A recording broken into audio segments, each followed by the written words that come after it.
Ons is by die voorlaaste Sondag in ons reeks uit Jakobus. Jakobus wat so op die man af, prakties, logies, die lewe van 'n Christen vir ons uitspel. Ons is by vandag se tema, een wat ons kan sê, 'n rein hart. 'n rein hart. Ek nooi jou saam met my voordat ons na die teks luister, dit bedink, net weer tot rus te kom by die Here.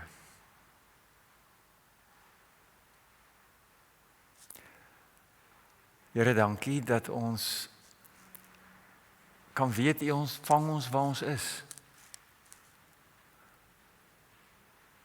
En dankie dat ons in die stilte juis vir U kan sê, ons is hier, ons luister, omdat ons nooit klaar geleer kom by U nie. Maar dankie dat ons U ken as die liefdevolle leermeester. Dankie dat die lewe wat ons leef, een is wat ons nou met vrymoedigheid voor U kan oopmaak en kan sê, praat met ons, Here. Want om na U te luister, deur U gevorm te word, dit lei vir ons dieper in die lewe in. Help ons om vry en lig te leef. Kom doen dit nou deur U Gees. En dankie, Here, dat U nie net by ons is nie, maar in ons. En help ons om van die kop af reg in ons harte in te sak. Om uit ons harte daar U liefdevolle, aanmoedigende fluisterstem te hoor. Amen.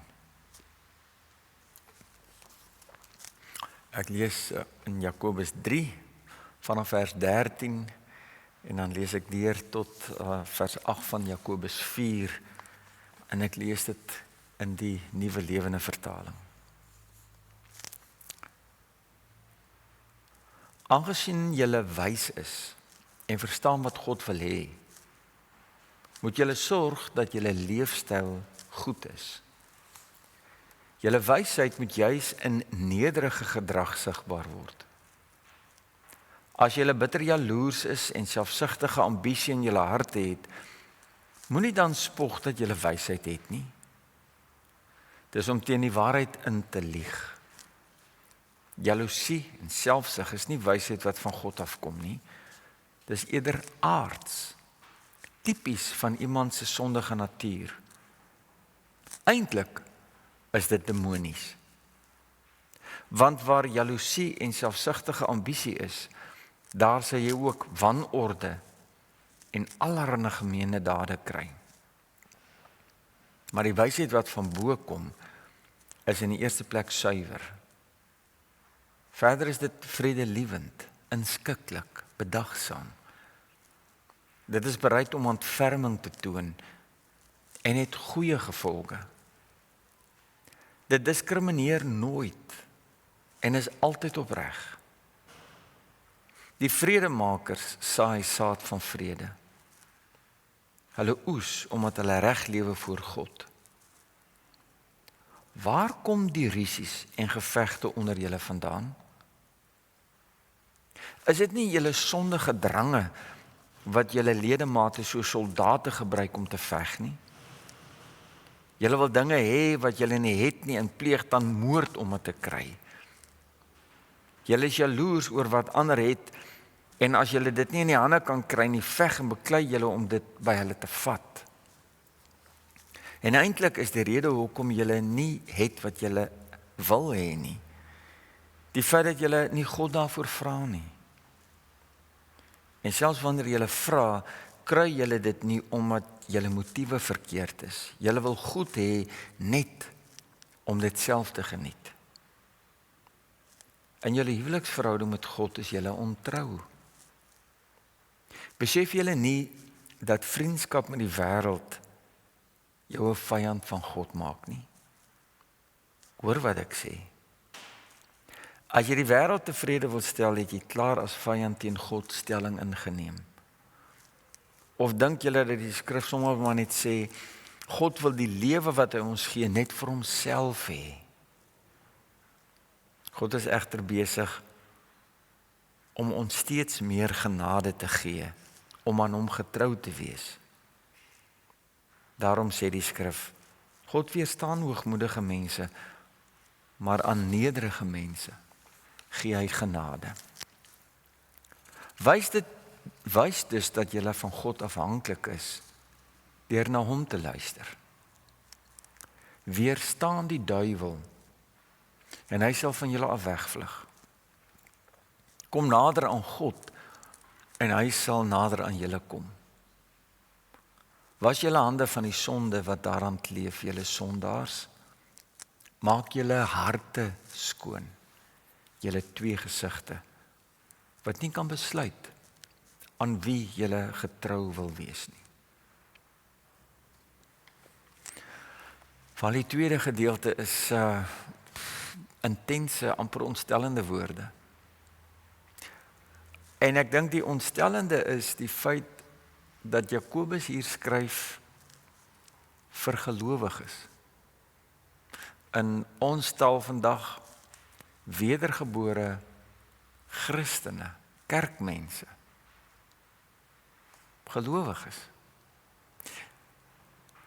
Hy gebruik harde taal en hy gaan so ver om te sê dat van die optredes, van die dinge wat hulle doen, is nie net sleg nie. Hy sê dis demonies. En hy gaan so ver om te sê dat hulle die duiwel moet teenstaan, want hulle gedrag, hoe hulle optree, is duiwels. Wat Jakobus hier aanspreek is godsdiens en 'n lewe wat as 'n gelowige geleef word, maar op die oppervlak. In die doen en die sê en die praat van dinge, maar onder die oppervlak, wat in die hart leef, is daar emosionele ongesondheid en optrede wat na vore kom, wat nie vir God sigbaar maak nie. En hy trek die duiwel in hierdie gesprek in. Hulle vertel die grappie van die seentjie wat kerk toe is. Sy pa stuur hom kerk toe, en toe hy terugkom, toe vra sy pa, waaroor het die dominee gepreek? Toe sê hy wel, hy dink die dominee het gepreek oor die duiwel. En sy pa vra toe vir hom, so wat het die dominee oor die duiwel gesê? Toe sê hy wel, hy het so 'n bietjie aan die slaap geraak, maar hy dink die dominee steun die duiwel. Of in ons teologiese opleiding, as ons eintlik geleer om ons preke te maak met 3 punte, dan vertel hulle van die dominee wat 'n 3-punt preek oor die duiwel gepreek het, en dit was eerstens die eerste punt, wie die duiwel is die duiwel. Tweede punt, wat die duiwel doen die duiwel. En die derde punt, na die duiwel met die duiwel. Die duiwel. Maar vriende, as ons Johannes die doop, as ons vir Jakobus lees, dan sien ons dat Jakobus ego woorde van Johannes die doper en van Jesus, wat oor die duiwel 'n bietjie anders praat, as wat ons geneig is om oor die duiwel te praat en te dink. In ons grappies en in ons dink aan die duiwel, sien ons graag die duiwel as iemand buite ons. En die Bybel skep definitief daai beeld, so dis nie verkeerd nie. Iemand buite ons wat optree as die versoeker en as die verleier. So, wanneer ek en jy dinge doen wat nie in pas is met die lewe van God in ons nie, dan is ons baie vinnig om die duiwel te blameer. En wanneer gedagtes by ons opkom, dan sê ons dis die duiwel en ons hou dit heeltyd buite ons, want hy is die sonnebok en hy pla ons en die Here moet hom vir ons uitsorteer, maar ons hou die duiwel buite. Jakobus sê iets anders. En daarin sluit hy aan by Johannes die Doper en by Jesus. Jesus en Johannes die Doper meermale verwys na in hulle tyd die godsdienstiges, die toegewyde Jode van hulle tyd, as kinders van die duiwel. En nog meer intens, kort voor sy kruisiging, verwys Jesus na Petrus as die duiwel self. Markus 8 vers 33, nadat Petrus gesê het, hy sal nooit toelaat dat Jesus gekruisig word nie. Hy het egter omgedraai na sy disippels gekyk en vir Petrus berispe. Moenie in my pad staan nie, Satan, het hy gesê. Want jy dink nie aan wat God wil hê nie, maar aan wat mense wil hê.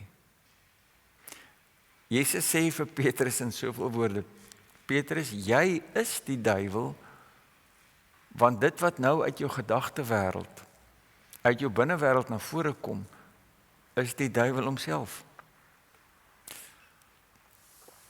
Matteus 12 praat Jesus met die geestelike leiers, en hy sê, julle slange, ander vertaling sê, addergeslag, kinders van die duiwel, hoe kan julle wat sleg is, iets goed sê?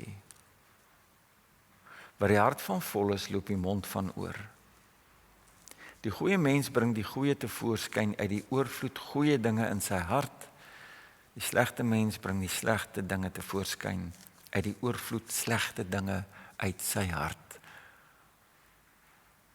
En dit is waarvan Jakobus praat, ook in verlede Sondag se gedeelte, toe Fanie vir ons so mooi ingelei het, en uitgespel het oor hoe gevaarlik die tong is. Jakobus noem 'n hele klomp gedragsoptredes wat leef en wat na vore kom in gelowiges se lewe.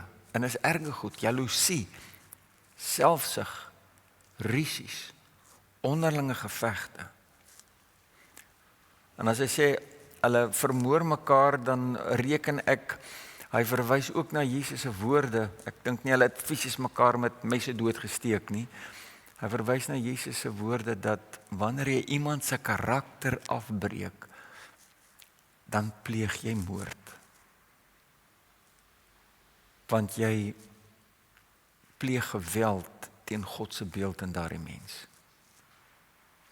En in al hierdie goed, as Jakobus dit noem, dan sê hy die hart, jou hart, ons harte staan sentraal, want uit ons harte is dit wat voorkom en wat wys.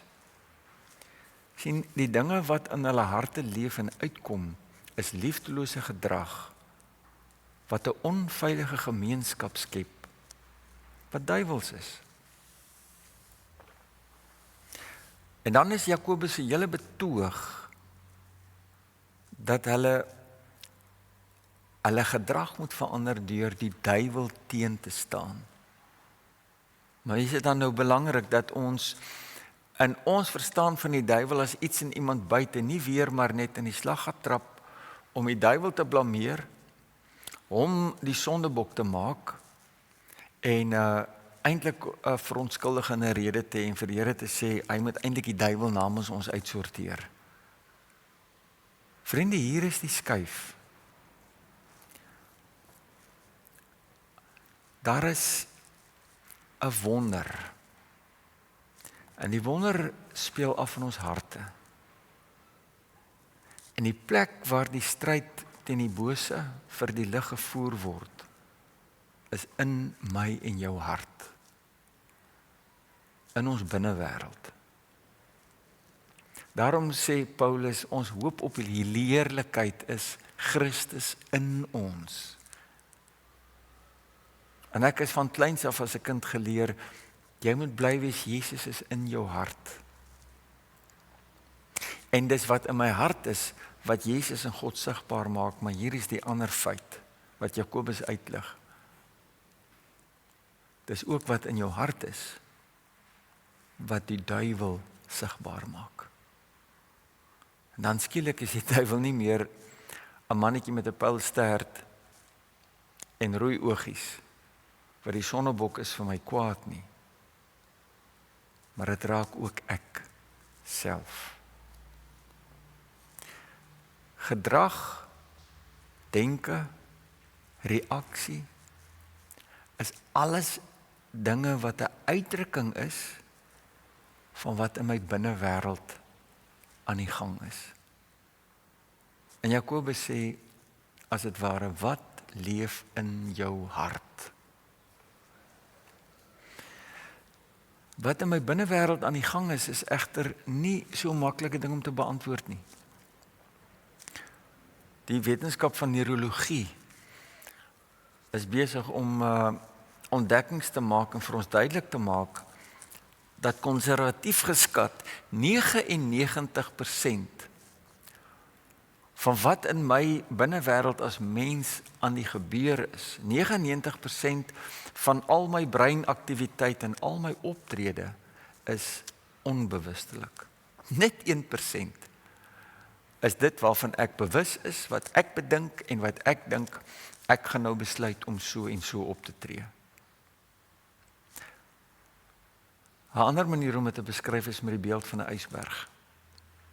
Wel, 'n ysberg of 'n blokkie ys, as jy dit wil sien, 10% van 'n ysberg steek bo die water uit. Dis wat ons sien, dit is wat ons in ag neem, maar 90% lê onder. En as ons onsself as 'n ysberg sou sien, ons menswees, ons siege, dan is die grootste deel van dit wat my manier van dink, my natuurlike reaksie, my optrede eintlik beïnvloed, is dit waarvan ek nie nou, soos wat ek sit en dink, bewus is nie, maar wat in my binnewêreld, in my hart leef, en wat ingeoefen is en gevorm is, vandat ek as mens in hierdie wêreld ingekom het. En daarom, vriende, is die ding om te verstaan, as Jakobus met gelowiges met ons praat oor gedrag wat die duiwel sigbaar maak, eerder as dat dit God sigbaar maak.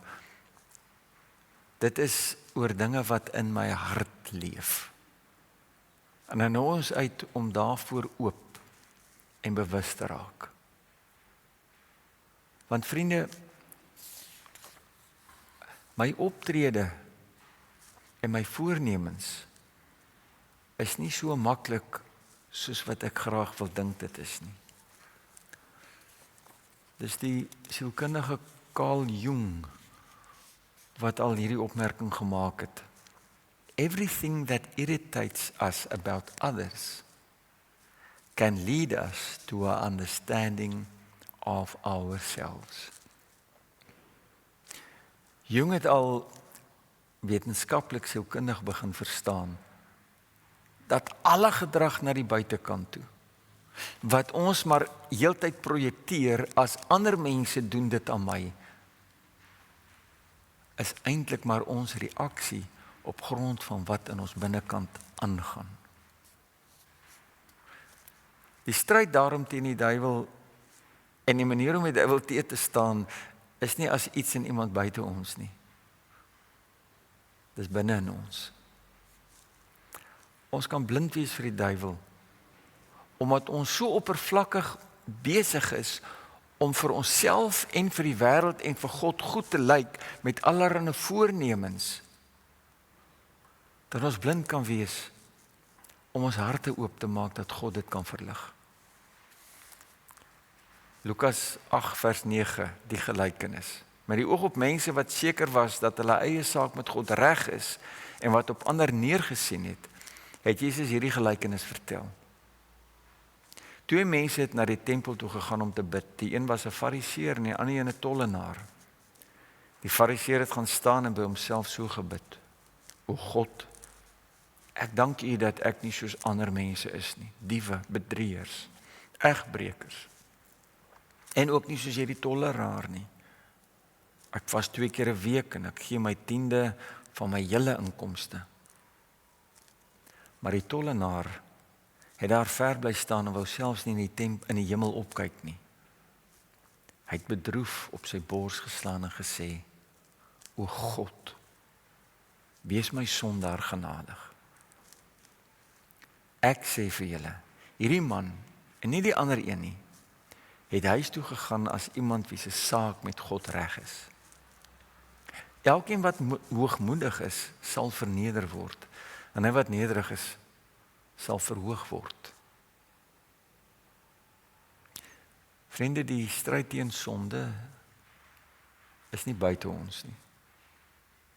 Dis binne in ons. Maar dis ook die wonder.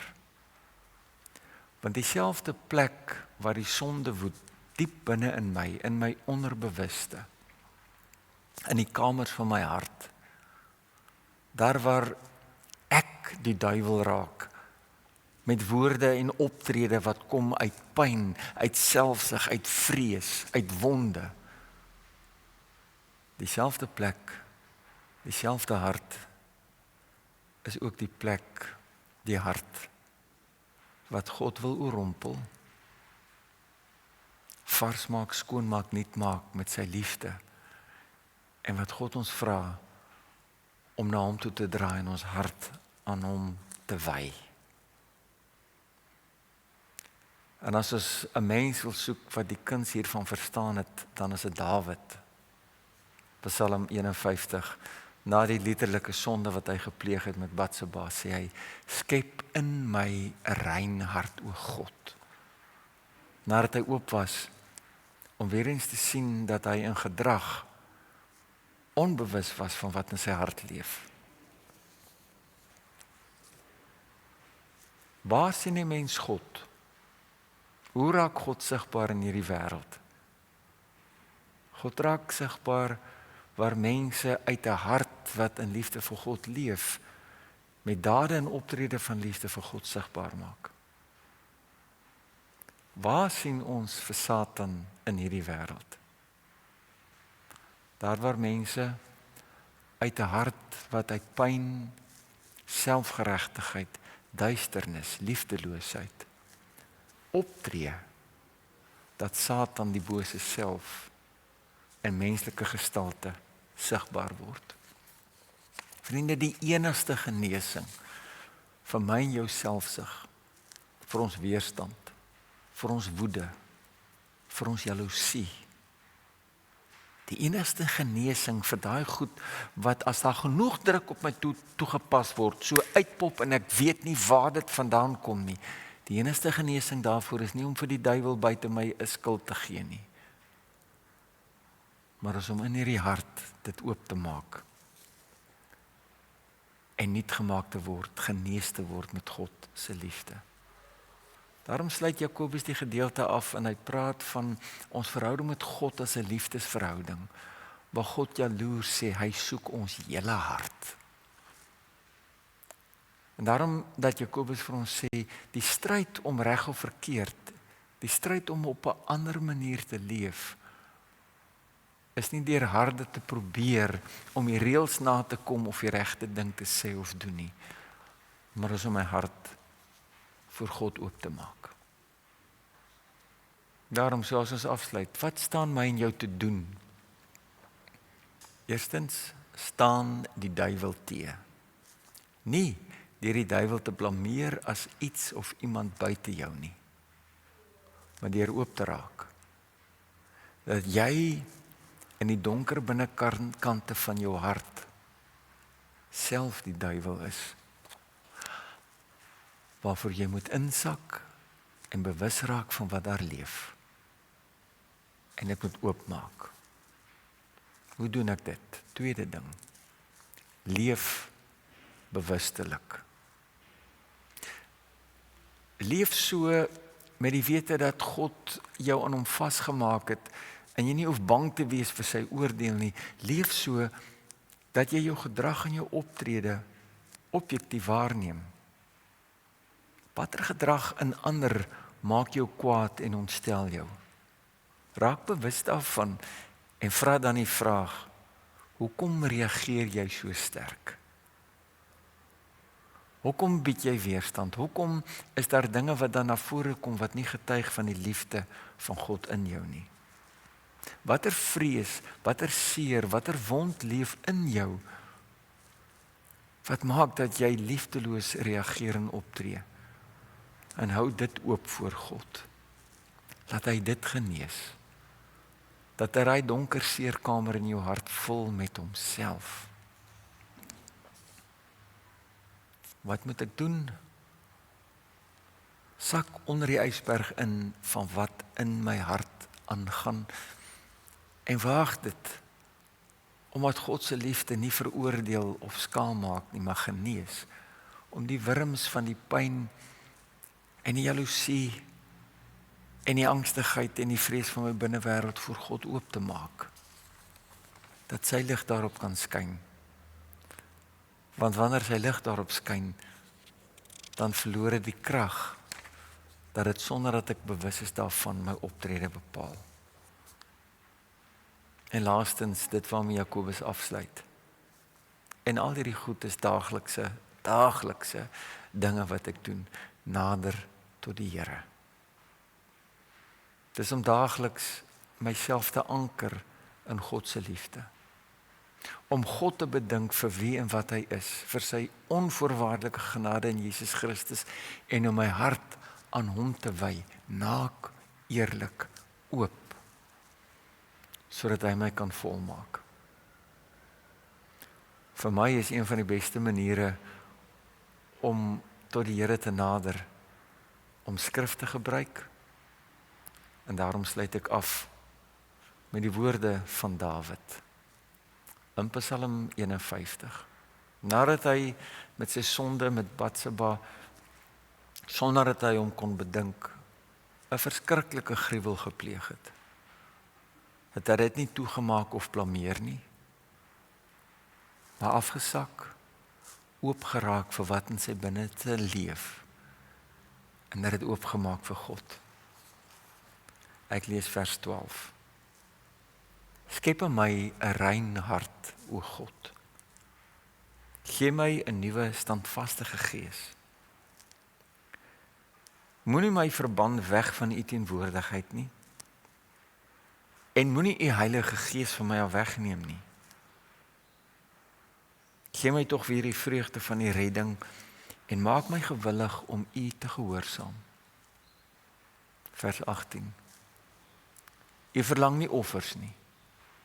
Anders sou ek dit bring. Selfs brandoffers wil u nie hê nie. Die offer wat u wil hê, o God, is 'n gebroke gees.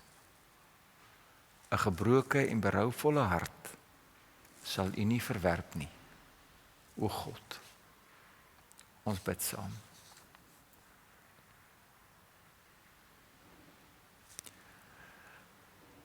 Here, dankie dat ons na hierdie woorde van Jakobus kan luister. Nie om skuldig en verneder en vuil te voel nie, maar om juist daarin te waag op grond van wie u is. Nog meer van ons binnewêreld. Dit waaroor ons nie elke dag dink nie, dit wat ons eintlik vir onsself en vir ander en vir u wil toehou, om dit oop te maak en voor u te bring. Om te sê, Here, kom wys my wat in my binnekant aangaan. En dankie dat u my nie veroordeel nie. Here, kom genees die dinge in my, wat met tye sonder dat ek 2 keer dink, na vore kom 'n gedrag van jaloesie, oordeel, kritiese gees, liefdeloosheid. En kom wys my wat in my is, wat u moet genees, waarvan u my wil vrymaak. Here, skep in my 'n rein hart. En hoor my as ek vir u sê, dat my begeerte is, om my hele wese, alles in my, bewustelik en onbewustelik, aan u te wy. Dat dit wat uit my hart uit opstoot, vir u sigbaar maak, en u koninkryk laat kom. Kom doen dit in u kerk, in die lewe van elke gelowige. Begin by my, want ek weet, dat ek nie besorg hoef te wees oor ander se doen en laat en optrede nie, maar net verantwoordelikheid dra vir my optrede, wat ek vra dat U my sal lei, dat dit meer en meer kom uit 'n rein hart tot U eer. Amen.